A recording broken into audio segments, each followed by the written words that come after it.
So, Eddie, Yes, sir. I've got something for you in my office when we finish. Okay, thanks. Somebody gave you a little recognition. Thank you for joining me for today's COVID-19 daily update.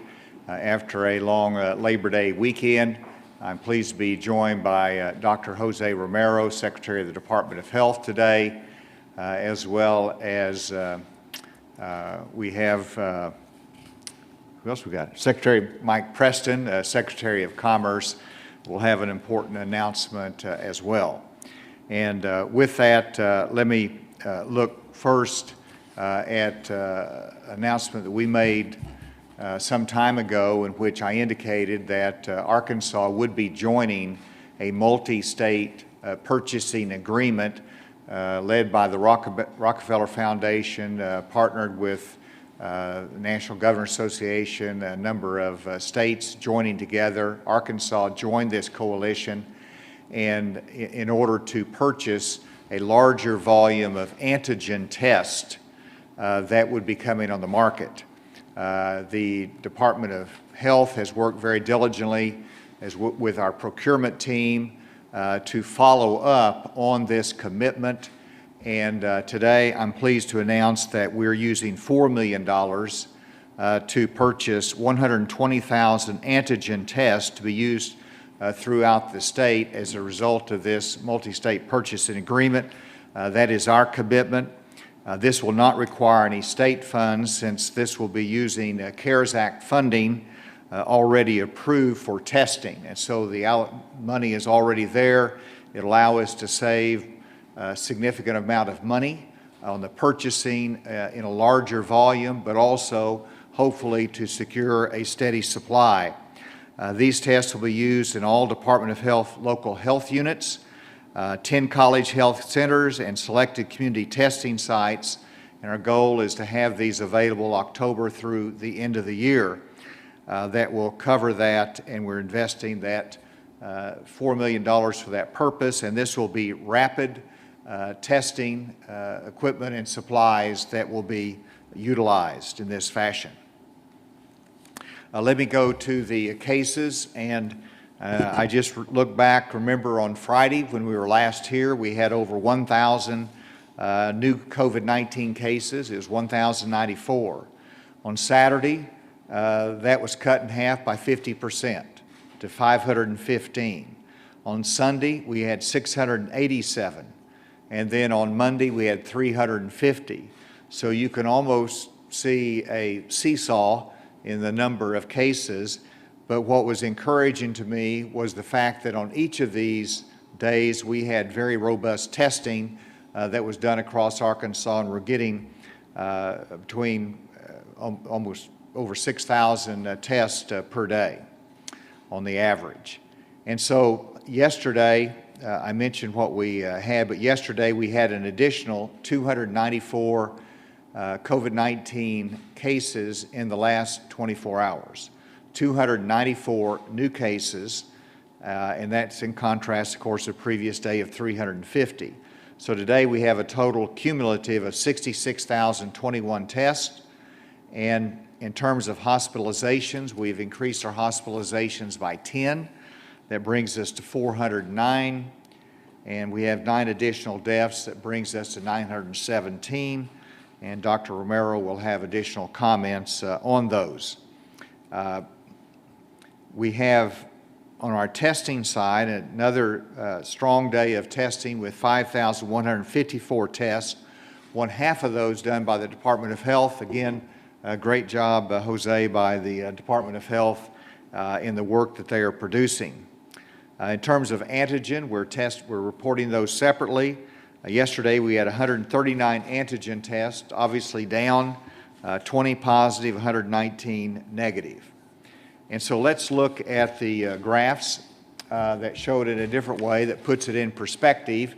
And you can see here, and if you look back, you can almost see a pattern, if I can walk over there for a second, that sometimes we'll have the peak for a couple of days, and then it will go down. And you can see that, week by week. And so for that reason, we're not necessarily anticipating that that is going to continue all week where we are, but it does show us a little bit of a pattern that when we have a high point, it doesn't mean it's going to stay a high point either. But what is encouraging me, as I said, on some of those previous incidents in which we had low numbers, we also had low testing. And in contrast to that, we have high testing in each of these days, and we've had some declining numbers. You go to the next one, you see the 7-day rolling average. We'll see where it goes through the course of this week. And then you look at the number of hospitalized.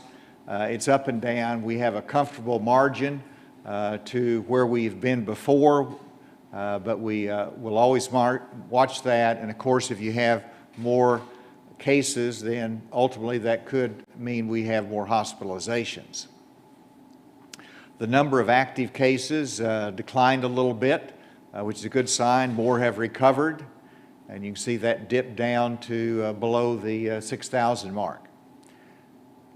The rate of growth we wanted to look at here, and this is by public health region, and this is from August 30th through September 5th.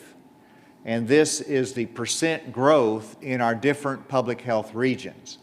And so you can see that in the Northwest, because we've had the spike and on our college campuses primarily, we have the largest growth at about 6.8% growth in the Northwest region, followed by the Northeast, a little bit right about the same, a little bit lower. Central Arkansas is about 6.3%, and then it goes over to Southeast and Southwest that are in a lower tier. That has been our growth rate of cases during that time from August 30th to September 5th. If you, the next slide, we'll look at it from age group.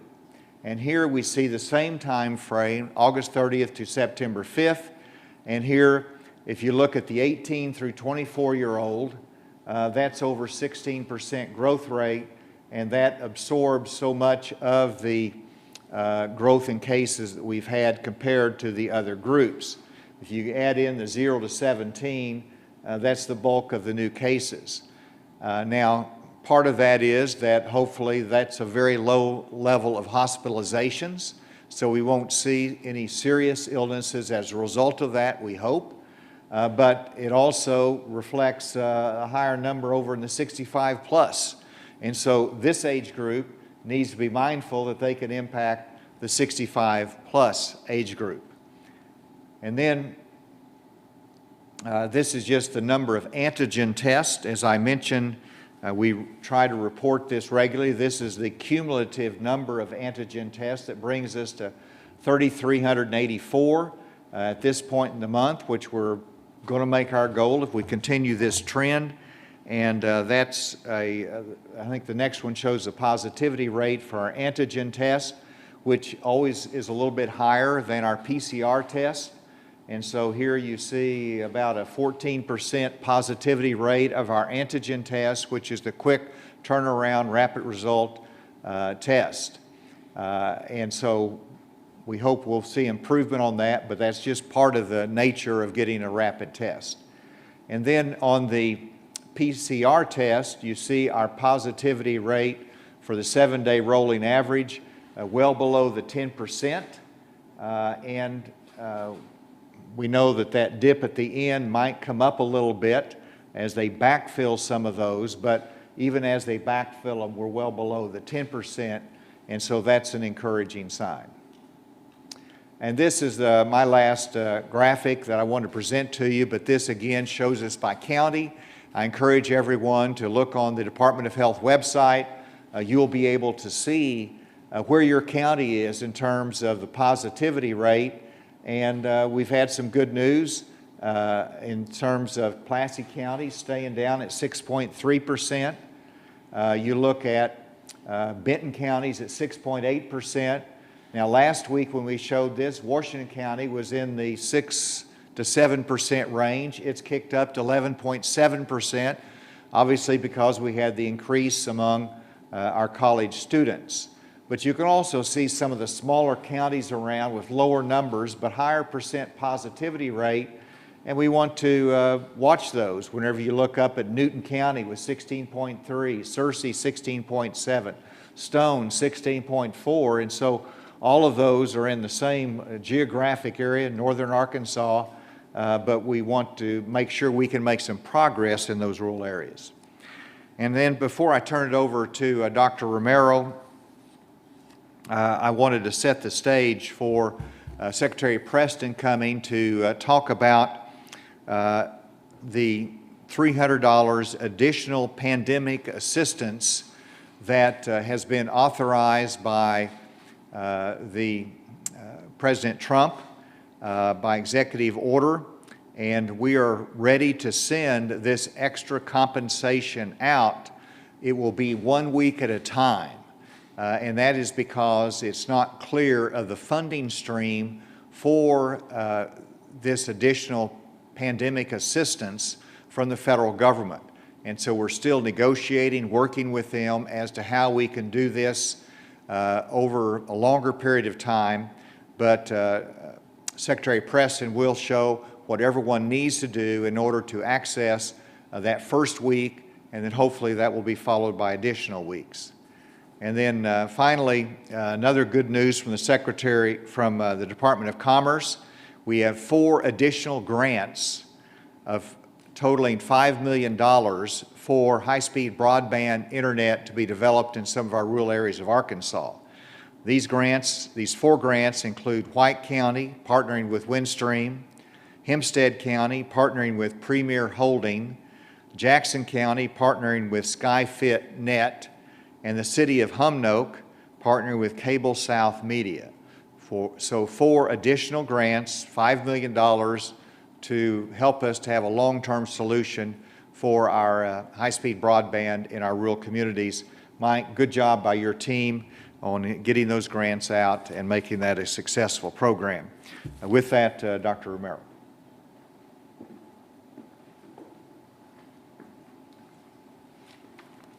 Thank you, Governor. Good afternoon.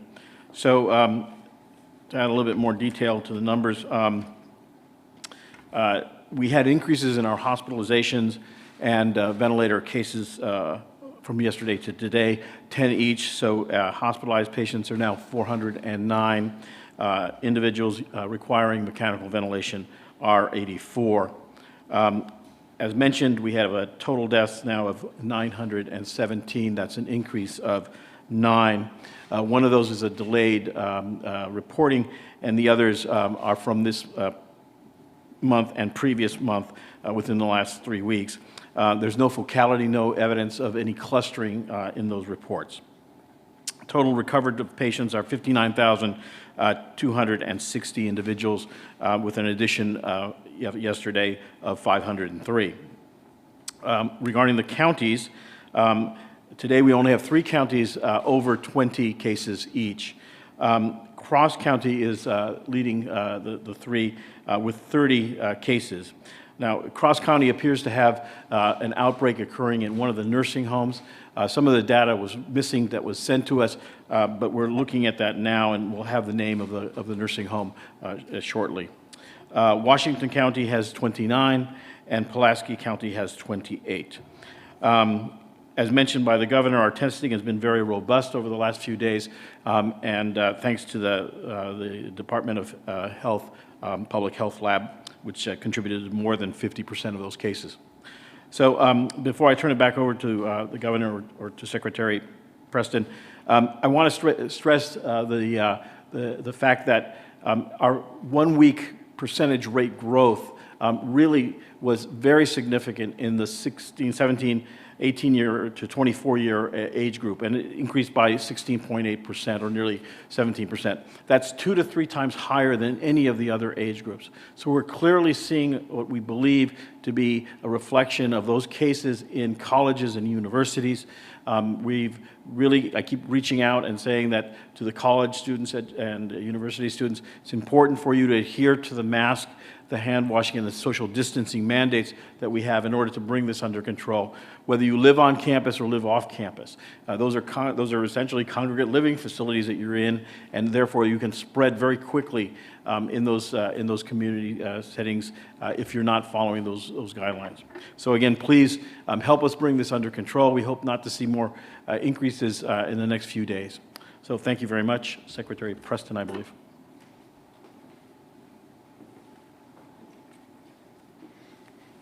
Thank you, Secretary Romero, and thank you, Governor. And Governor, I will expound a little bit on the lost wages assistance program. But first, I do want to share a bit of good news related to unemployment and where we stand as a state. As most folks are aware now, we're down to 7.1%. And we continue to see a drop in the continued unemployment claims as a state. In fact, we're 7 consecutive weeks now. In 12 of the last 13 weeks, we've seen a drop in the continued claims on unemployment. We're about 83,000 Arkansans who are still receiving unemployment benefits, about 41,000 on traditional unemployment assistance, and another 42,000 on the pandemic unemployment assistance. So we are seeing those numbers go in the right direction. Still have a lot of work to do and a lot of Arkansans to get back to work, but I'm thankful for those numbers going in the right direction. The Lost Wages Assistance Program, the LWAP, is the newest program coming out of the federal government to support unemployment assistance.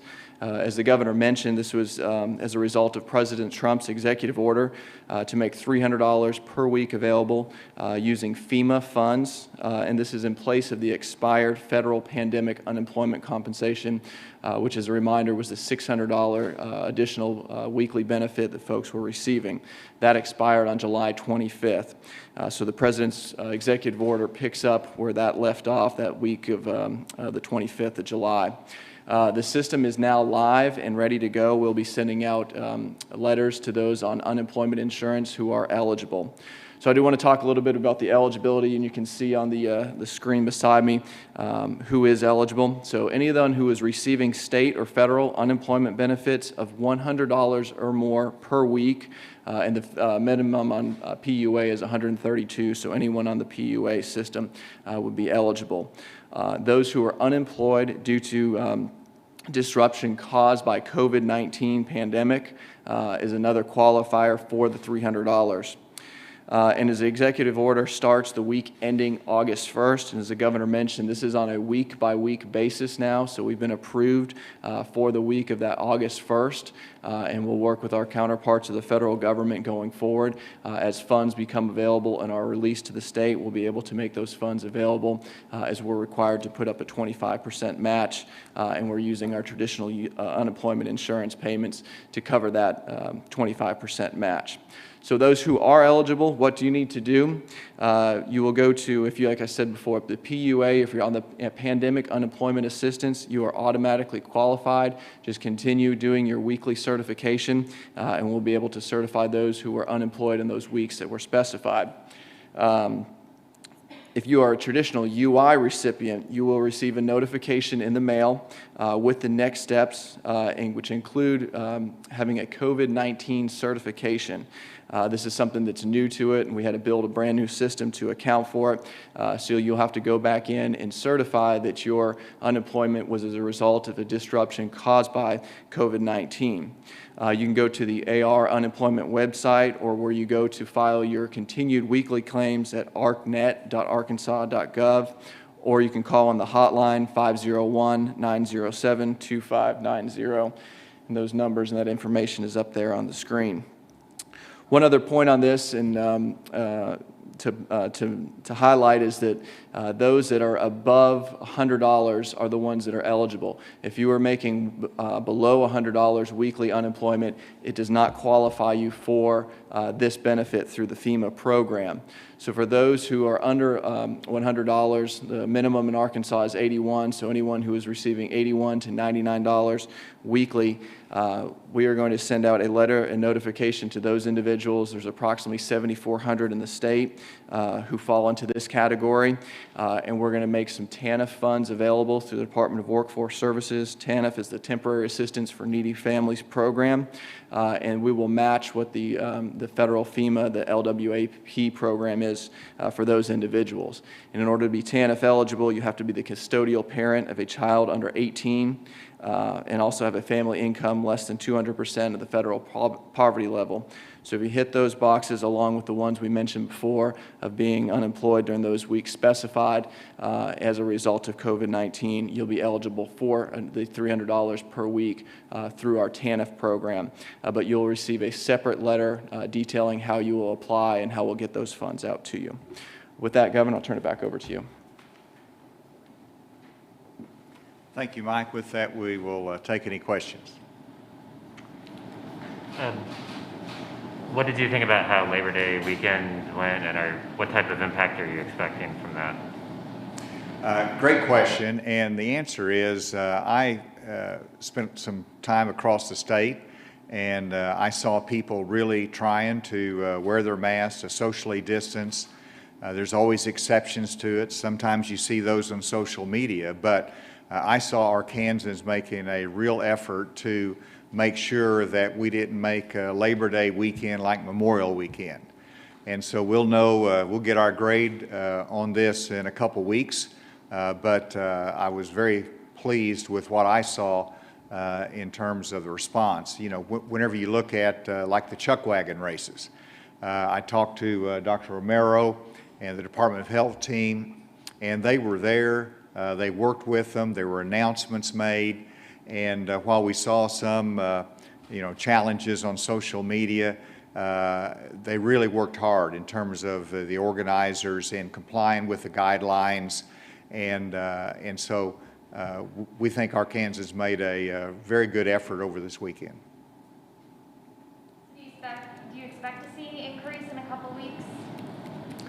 Well, and I'll let Dr. Romero, if he wants to comment on this. All I can say is I hope not. But we'll wait and see. I mean, anytime you have increased activity, and if that increased activity is without social distancing and wearing a mask, then you're going to have an increase in cases. But like I said, there's been a real effort made this weekend. And also, in Fayetteville and the college campuses and on Dixon Street, the students by and large got the message. They understood what was needed, and hopefully that will help us in terms of our result in the next couple of weeks as well. Dr. Romero, do you have anything on that? Can you give us the daily totals of new cases? Are antigen positive cases included in that total? No, you'd have to have the antigen test and then a PCR test, and when the PCR test is complete, if it's positive, that's when it goes into that total. For most of the people who get positive antigen tests, it's my understanding, they're not going on to get the PCR test. Is that correct? That is correct. That is correct. It would be if it's a, now, did I answer that right? You answered it correctly. I can add more detail. Yeah, why don't you come up? I want to make sure we get that right.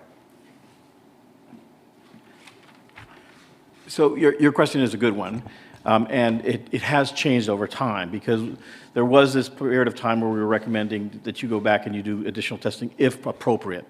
Today, in today's world now, with the change in the way we're recording positives as both confirmed and probable, we don't ask them to go back and get a confirmed PCR. So they're in a category by themselves, and we have that number here. It's my fault for not stressing that today, but there are to date 736 probable cases of COVID-19, and those are based primarily on the antigen test.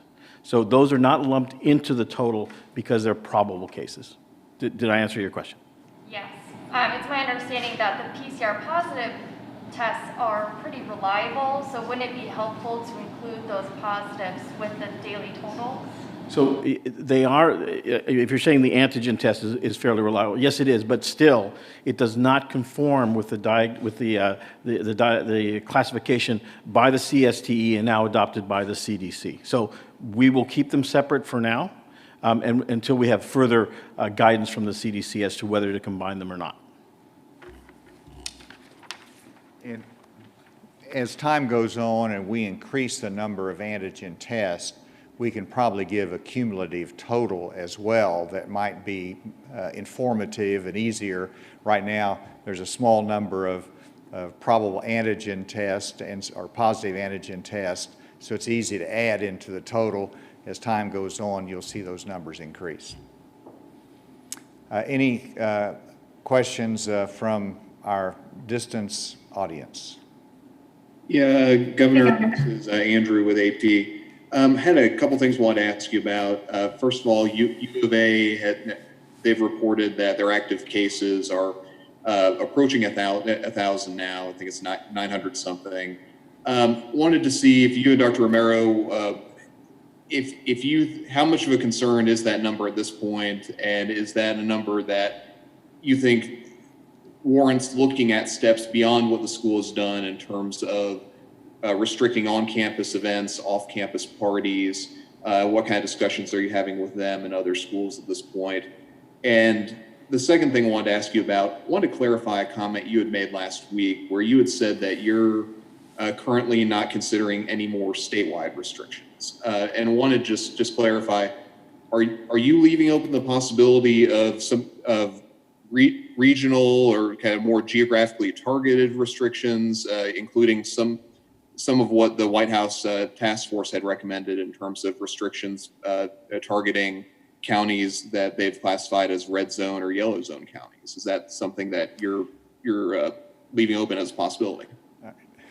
You'll have to help me out, Andrew, with all of that multifaceted question. But on the first part, in terms of the University of Arkansas, Dr. Romero and I both were on the phone today with Chancellor Steinmetz. We reviewed their plan, the actions that they've taken, as well as additional actions that they can implement if need be.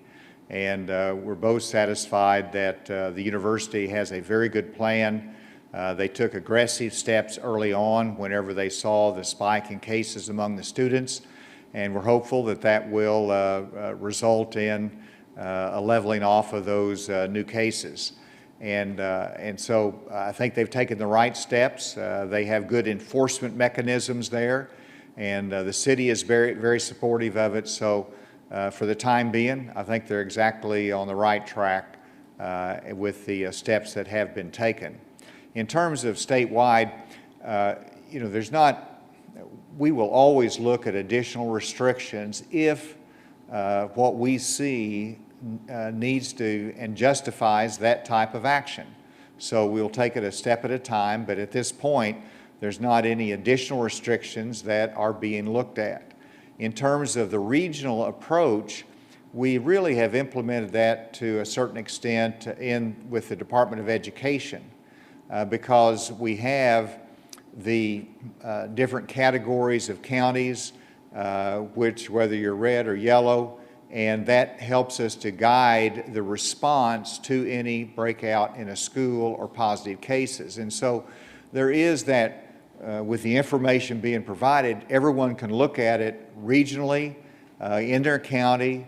They can see the number of active cases, the positivity rate. They can see the number of cases in their schools or in their higher education, and that guides behavior. So that regional information really serves that purpose of regional guidance. Next question.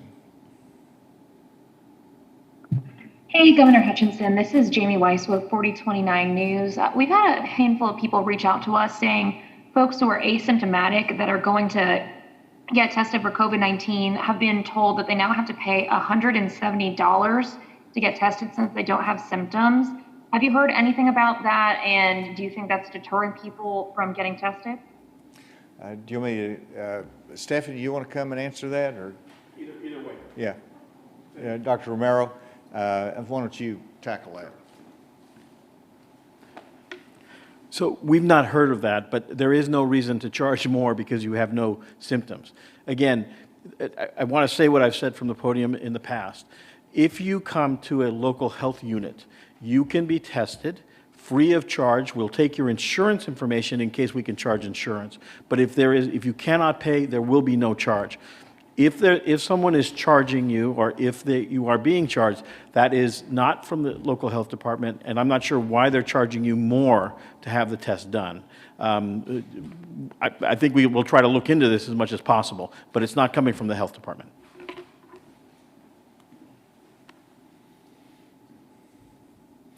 So- This is Melissa Zagowitz with THB 11. For students who are out of state, have we started including them in our daily case count? The answer is yes. So if they're, and I think I had some, I might have misstated that early on, but the information is that if they come here to Arkansas and they're tested here as a student, then those will be included on our testing results.